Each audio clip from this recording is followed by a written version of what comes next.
on the first day of the 7th month, hold a sacred assembly.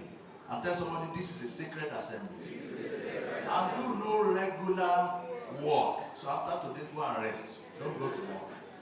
It is a day for you to sound the trumpet. It is a day for you to sound the trumpet. And I decree unto you by the authority of Jesus, in the name of the Most High God, the perfect God, today, this month, all the days of your long life, as your amen is loud, your trumpet of joy will sound. Your trumpet of fruitfulness will sound. Your trumpet of jubilation will sound loud.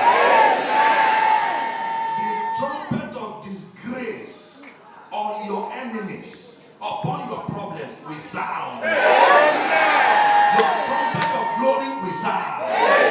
This day, this week, this month, your trumpet of promotion will sound. Your trumpet of financial breakthroughs will sound. Your trumpet of good and robust, wealthy health will sound.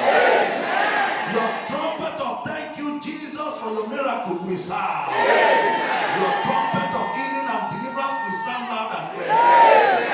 Your trumpet of victory in every warfare of life will sound loud and clear. Your trumpet of congratulations, congratulations, congratulations. That trumpet will sound loud and clear again. May the Lord God of Israel bless you. May he be gracious to us. May he make his face to shine upon you. May he lift up his countenance